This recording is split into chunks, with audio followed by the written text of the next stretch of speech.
Tantor Audio, a division of Recorded Books, presents Strian by Celeste Barclay, narrated by Paul Woodson. Chapter 1.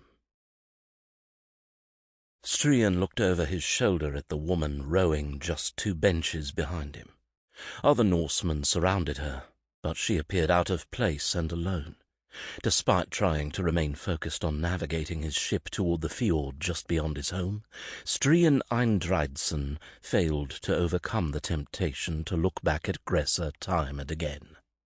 Gressa Jorgensdottir refused to lift her gaze from the shoulder blades of the people seated in front of her.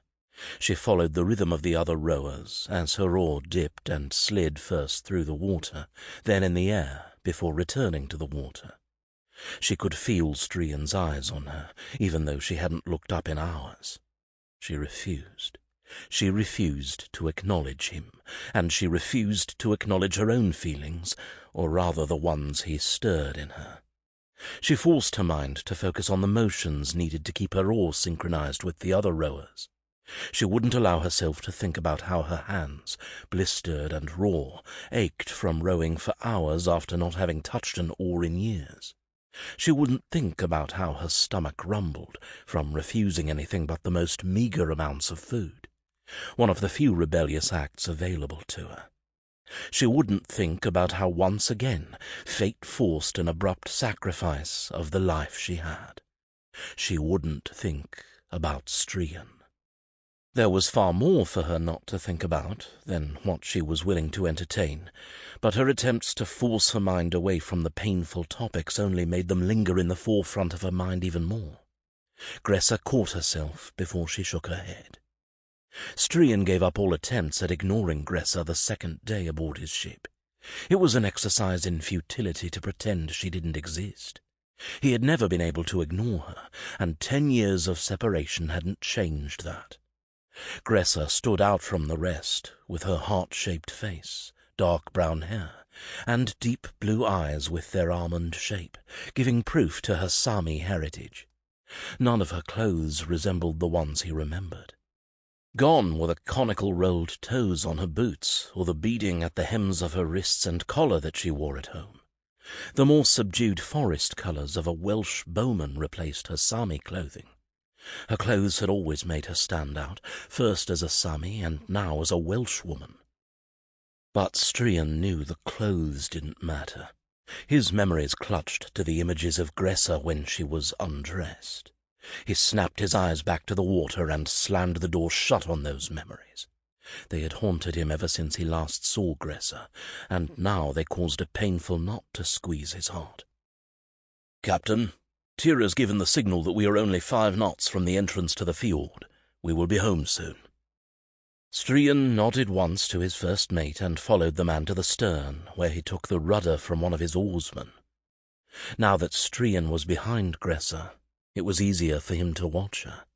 It wasn't so obvious when she was in his line of sight as he navigated the ice and sandbars. He had been sailing in and out of his homestead's natural harbour since he was a child. He could spare some of his attention and continue to watch Gressa.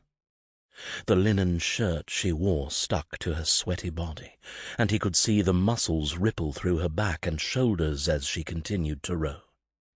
He watched her head twist slightly to the side, as though she might look back at him. He knew she was aware he watched her, but he had caught her staring at him just as many times. Strian guided his longboat into the harbour and docked beside Bjorn's and Tira's boats. He avoided Freya, because their falling out just before they left Scotland remained unresolved. Strian knew Freya felt guilty for their argument, and he didn't enjoy being at odds with one of his oldest friends. But he wouldn't overlook her high-handedness as their leader, or her unwillingness to hear why he wanted to remain in Scotland. Strian approached Gressa, and waited until she noticed him. It was only a matter of a heartbeat before she looked up at him.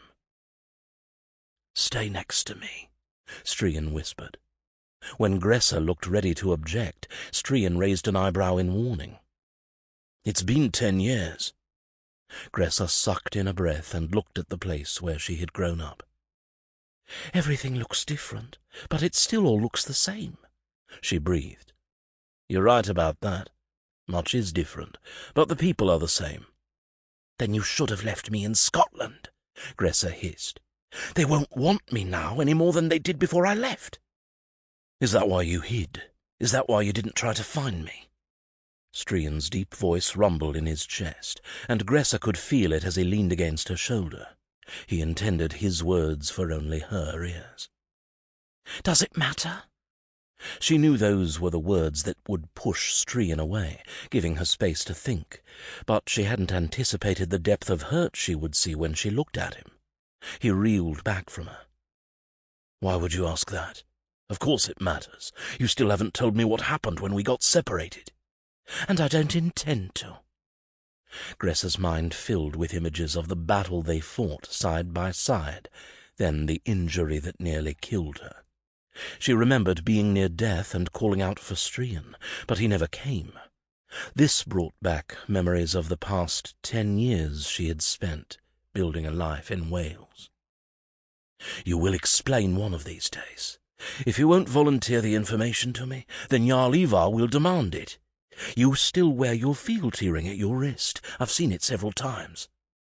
Strian didn't wait for her answer before grasping her upper arm and pulling her toward the gangplank that was lowered to the dock. His hold wasn't so tight that Gressa couldn't have broken away, but she didn't want to. Try as she might, she still longed for any contact with Strian that she could manage. Her pride railed at him maneuvering her about like livestock, but every other part of her longed for their bodies to touch. "What will you do with me?" "I told you before we left I changed my mind. You aren't a thrall." I said it in anger and hurt. The last word came out more of a mumble. "I couldn't have made you one in truth, and there is no point in pretending. You are a free woman just as you were before." "Being a thrall would be better," Gressa grumbled. "And why is that?" Strian's curiosity got the better of him. He couldn't imagine Gressa ever accepting being a slave. "I would be safer." "What do you mean? You are returning to our people. You grew up here, and everyone knows your family." "Exactly. Everyone knows I'm half Sami." Gressa glared at Strian, waiting for him to understand. She wanted to tap her toes with impatience as she waited for him to piece it together, but it didn't seem to get any clearer to Strian the longer she waited.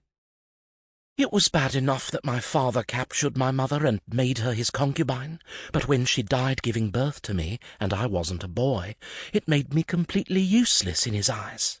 You know all of this. You heard him."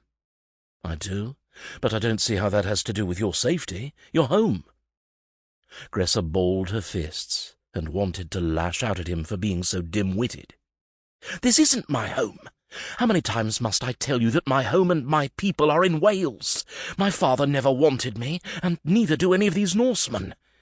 To them, I'm tainted. I'm more Sami than Norse. In Wales, none of that mattered. You should have left me where you found me."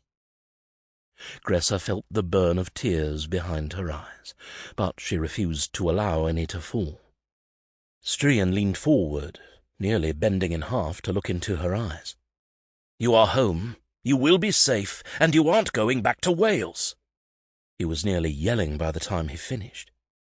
"Then my death will be on your hands, because I promise you I was safer in Wales. Damn it, I was safer fighting in Scotland." With Strian didn't have a chance to finish because it was their turn to disembark, and he could see Jarl Ivar and Fru Lena approaching. They had already greeted the others, and now it was his turn. He tugged Gressa along beside him until they were both on the dock. "Strian, it is good." Ivar's eyes widened as he took in the slender figure standing next to Strian. "Gressa?" "Yes, Jarl Ivar. It's me." Gressa raised her chin, and the defiance was clear to everyone. "We thought you were dead. I forced... Dear God's child, I'm sorry. I should have listened to Strian." The almighty Jarl's loss of words frightened Gressa more than any threat he might have lobbed. "Dear gods, Strian." Ivar Sorensen's shock was garnering attention that made both Strian and Gressa uncomfortable.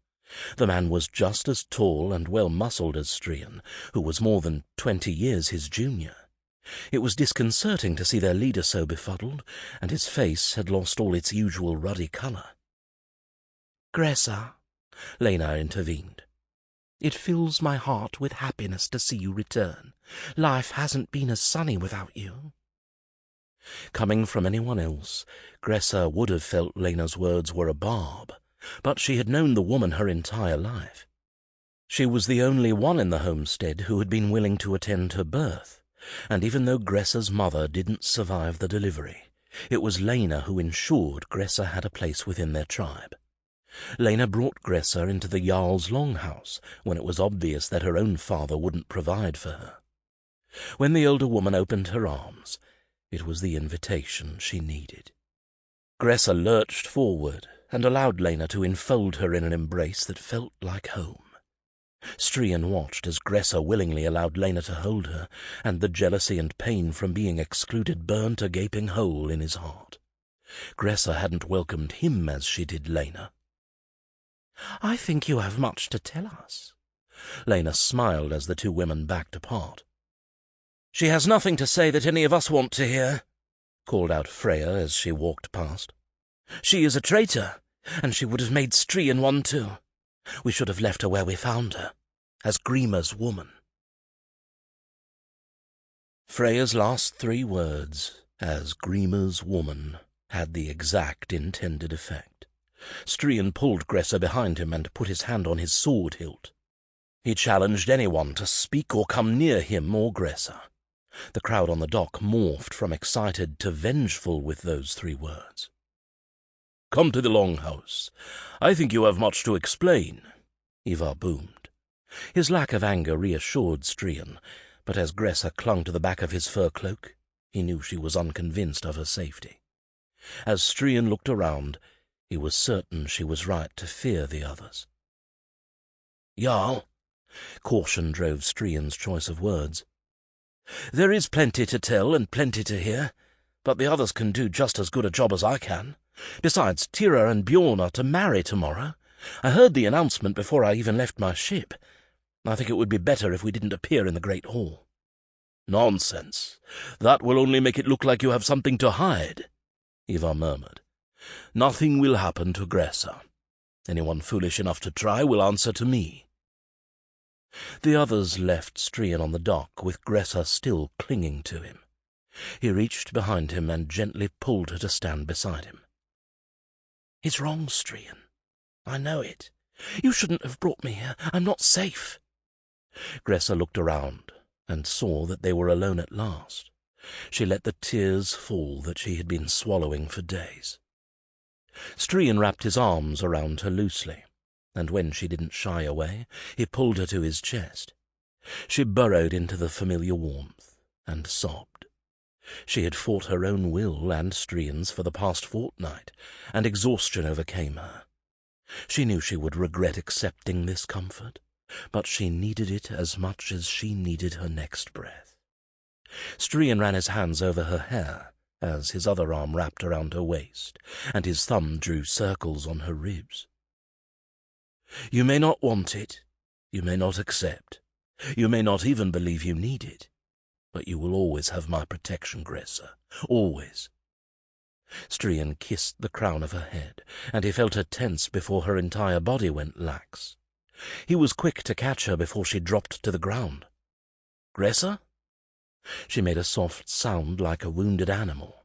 Then her eyes fluttered open. "Gressa, you've eaten so little since I found you. You insisted upon taking your turn at the oar, and you don't have enough clothes for this far north. You will make yourself ill." Strian paused for a moment as a thought came to him. "Is that what you're trying to do? Are you trying to make yourself sick enough to die? Do you want away from me that badly?" Gressa looked tiny as she curled further into the warmth of Strian's body. She tried to shake her head, but the effort was too much. "No, I love you." Those were the last words she spoke before she succumbed to blackness. Strian looked around, but there was no one else on the dock. He lifted Gressa into his arms and walked to his longhouse. Chapter 2. Strian struggled to open the door with Gressa still in his arms, but he pushed against the wood until it gave way. He walked into the place he had called home for most of his life. He had been born in this home, and he had lived there with his parents until they were both dead. There had been several years when he lived with his aunt and uncle, but their house was never home. Even when his aunt and uncle were still alive, he always came back to this building when he needed to feel connected to his family. Since his uncle's death, he had returned to his parents' home. His aunt and cousins were already dead, and his uncle's shame blighted that longhouse. Here, he could still hear the voices of the people he loved and missed most. He walked across the center room until he came to the doorway that led to his chamber. He looked down at Gressa, her eyes closed, and the blue veins shining through translucent skin, then pushed open the door. He pulled back the covers to his bed as best he could before laying Gressa on the mattress. He pulled her boots off and pulled the covers over her. He went to the chest at the foot of the bed and pulled out more blankets. There was one left at the bottom. It was a blanket he thought of often but refused to look at or touch. It had lived at the bottom of the chest since he returned from a raid 10 years ago, without his father or his wife.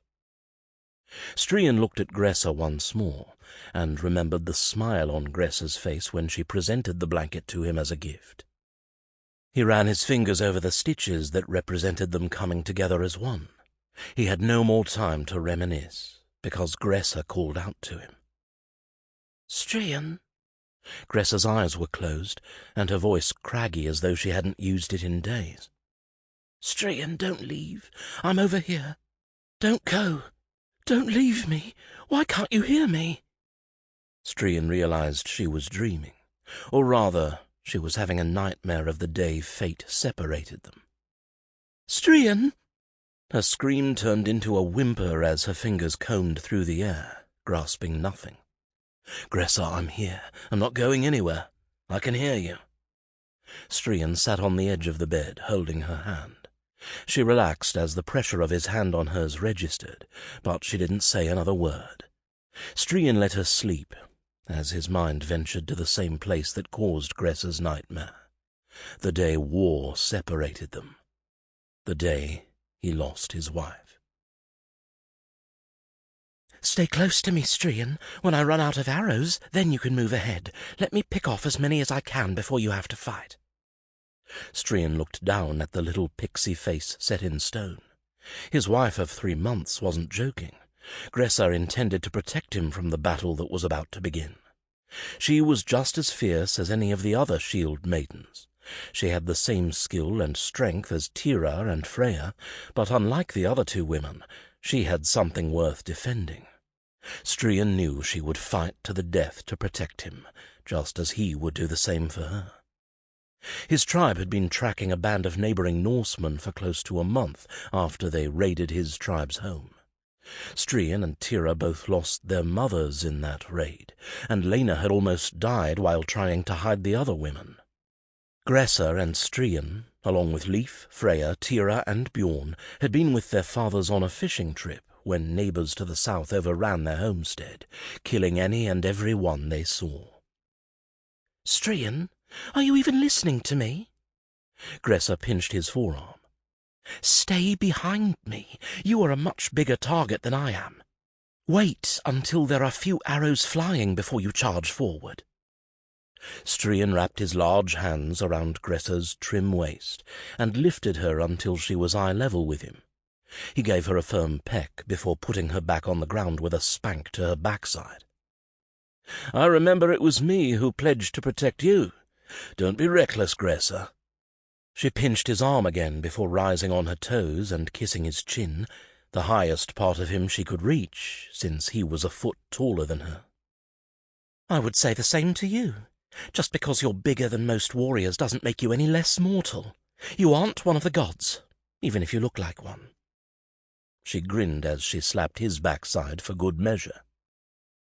They heard the call go up from Ivar and Eindrideson, Strian's father. They moved into their position in the shield wall and waited for the order to move forward. It was only moments later that the first arrows bounced off their shields. Strian kept his shield locked with those at his shoulders, only pulling back long enough for Gressa to poke her bow and arrow through.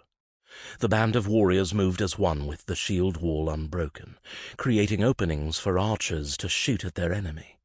They made steady progress, and Gressa would soon run out of arrows before the first chink in the shield wall fell.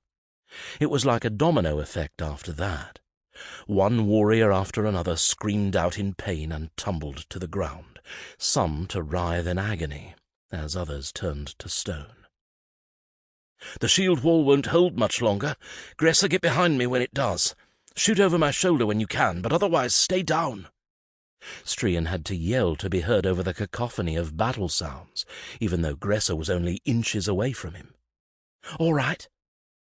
They continued to advance, and Strian could hear his father's voice from further down the line, booming like thunder. The shield wall gave way, and the melee began in truth.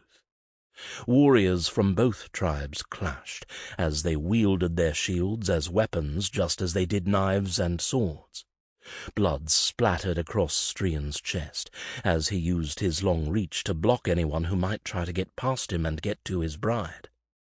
"Strian, to the right!" Strian twisted in time for Gressa to release an arrow into the neck of a man he hadn't even seen approaching them. "Thank you."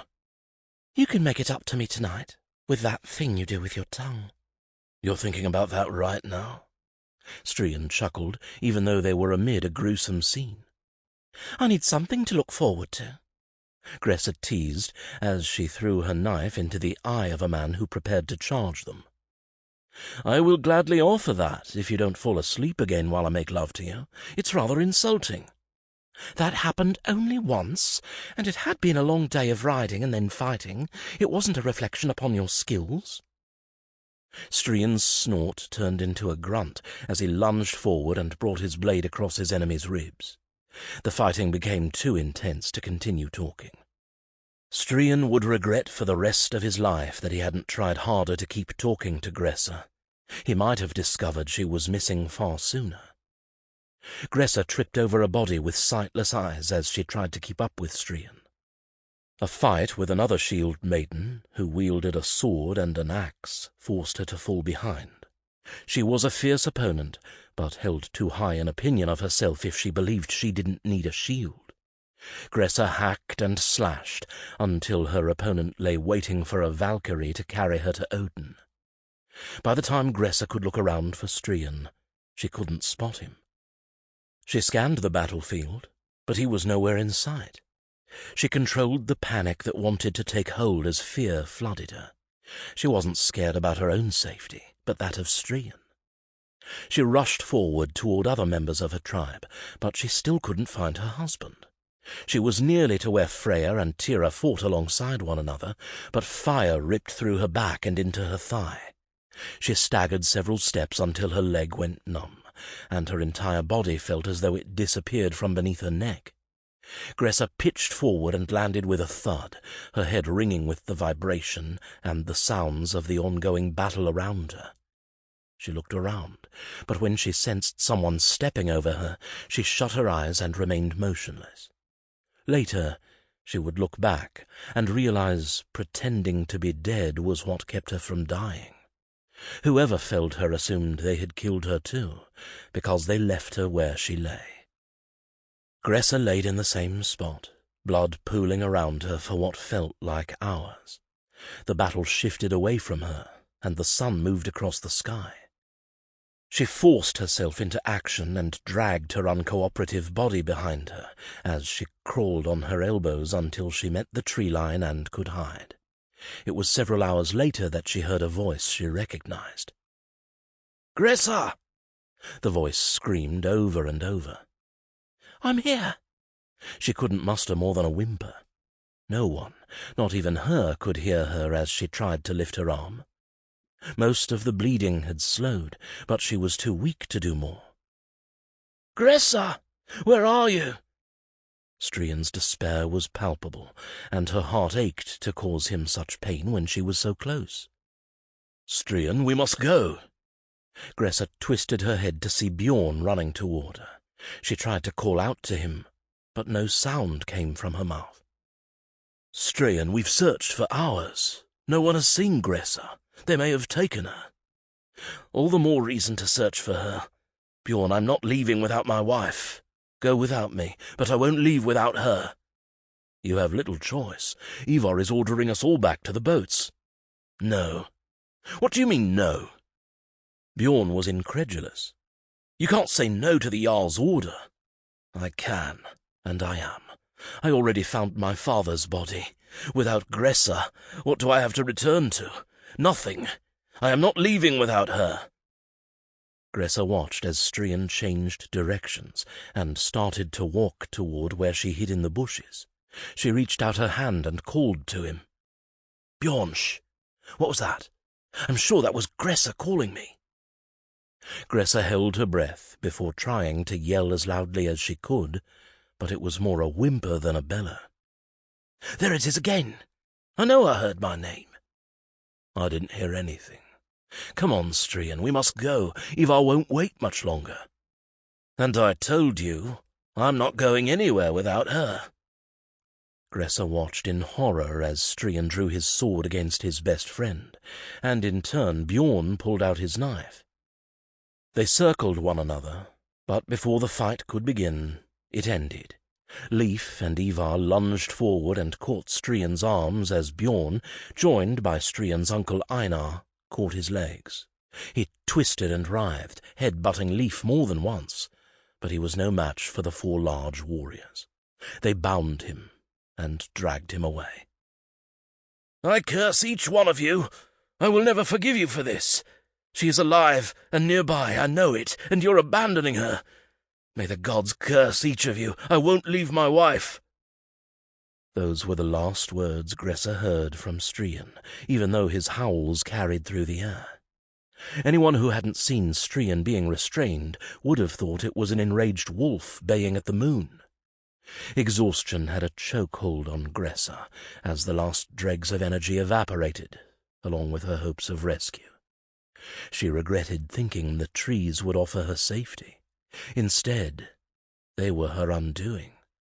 She closed her eyes and gave in to the craving to sleep. "Here's one." A whiny tone filled Gressa's ears as her eyes fluttered open. She snapped them shut when pain surged through her back and leg.